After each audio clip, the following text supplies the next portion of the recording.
This adoptee discovered a trove of documents in a nun's basement. The rare Vietnam War records may rewrite the story of Operation Babylift. The April 1975 effort matched more than 2,800 infants and children evacuated from Vietnam with adoptive families.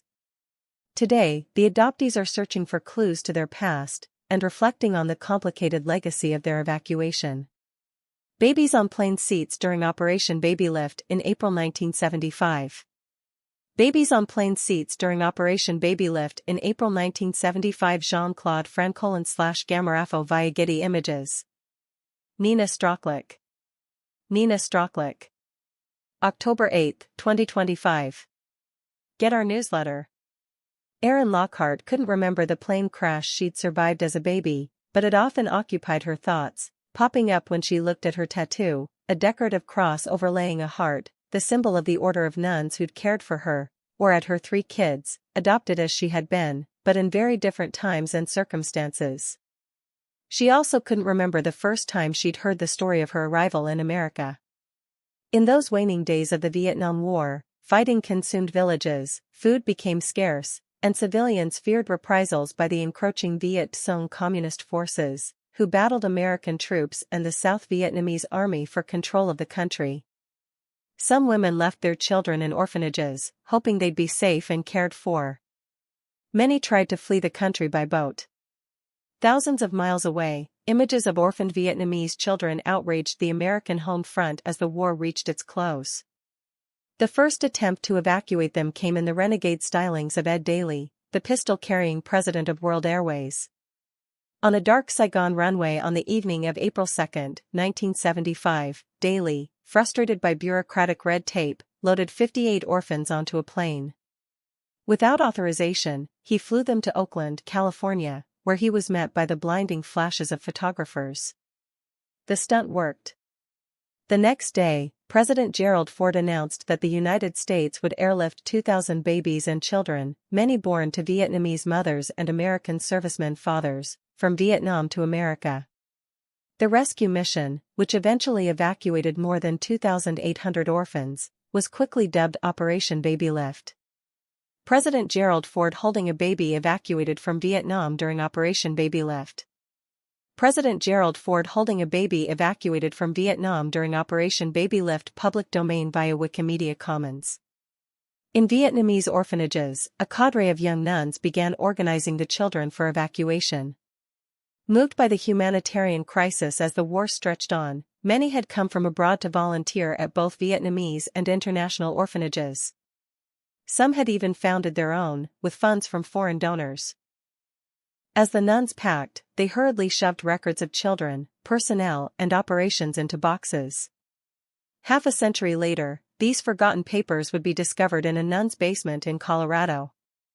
In them, adoptees would find the true story of what happened to them in the war's final days.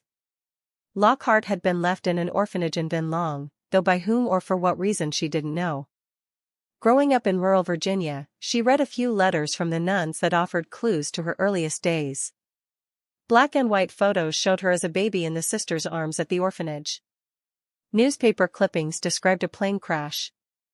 2 crying babies in boxes. Many of the more than 2,800 children evacuated during Operation Babylift were the children of Vietnamese mothers and American servicemen fathers. Courtesy of Devki Murch. In 4th grade, Lockhart submitted her personal story to a creative writing competition and won first place. In it, she recounted what she'd always been told: in the chaos of those final days of the war, she'd been selected to join the first official evacuation flight. She and the other babies were loaded into a U.S. Air Force cargo plane on the afternoon of April 4, 1975. The flight took off without issue, but at 23,000 feet, the locks of the rear cargo door failed. The doors flew open, and the pressure ripped off a chunk of the tail section. The captain spotted a rice paddy and aimed for it. On impact, the plane broke into 4 burning pieces. When the wreckage and rescue operation cleared, nearly 60 adults and 78 of the orphans were dead. 176 passengers had survived. The next day, a separate flight brought many of the survivors to the U.S. As Lockhart grew up, this story continued to shape her life. In the late 1990s, she read an account on the internet about Lieutenant Regina Ahn, the 30-year-old medical director of the flight that crashed. Ahn, who died last year at age 79, had held each baby loaded onto that flight and had long wondered what happened to the survivors. Lockhart reached out, and soon they became so close that she started calling Ahn and her husband, who lived in Texas, her San Antonio mom and dad. Like many Babylift adoptees, Lockhart searched for information and found there was little to help fill in the blanks. The orphanages and hospitals that participated in the evacuation had burned their records to protect those left behind. Her trail relied on the memories of those involved. Full episode, Operation Babylift, The 50-Year Journey, a special edition of 2020. Watch on YouTube. Logo.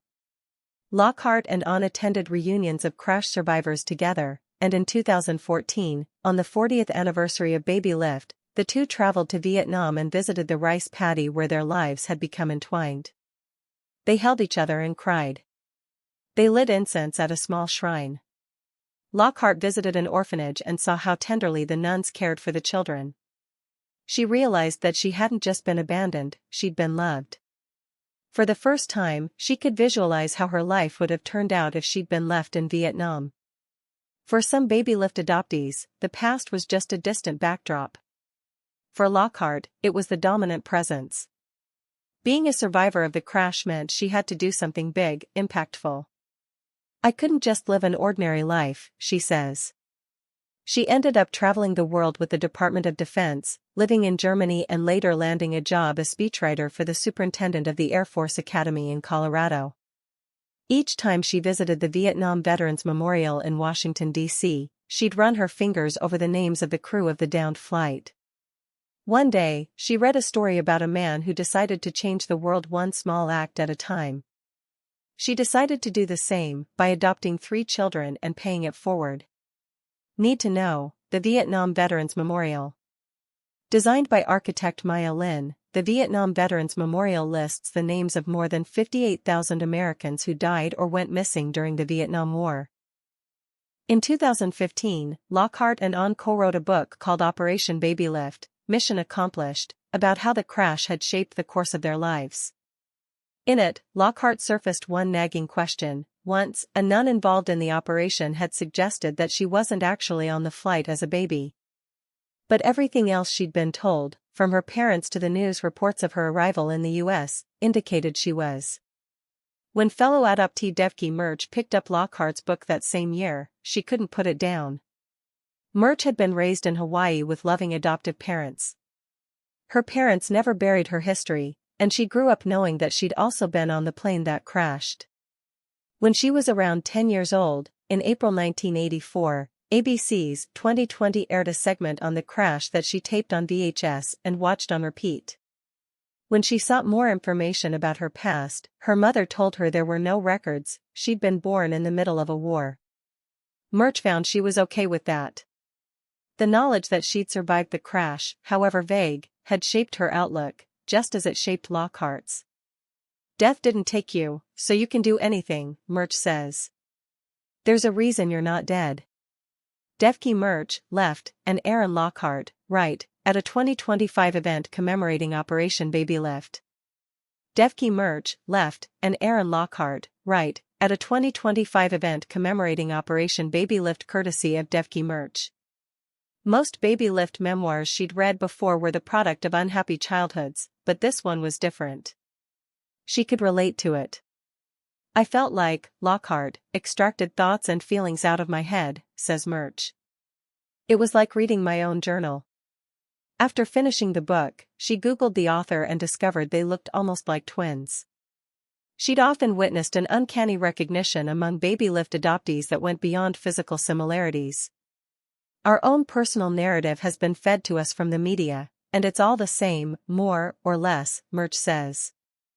Anyone on the plane crash can tell you the whole story, and it's applicable to 95% of us because there's such limited knowledge. Later in life, some Babylift adoptees would call a nun in Denver to learn facts about their early lives, their real birthdays and birth names, their hometowns.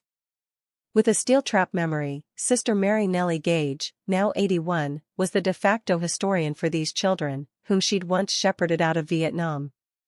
In 1973, Gage had volunteered with orphanages in Saigon, accompanying adoptees on flights to America and soliciting $5 donations at church bingo nights to pay for the formula, diapers and medicines the nuns needed to shuttle orphans out of the war zone. L2R, Mary Nellie Gage, Rosemary Taylor, and Susan Carroll MacDonald standing at the entry to New Haven Nursery in 1974.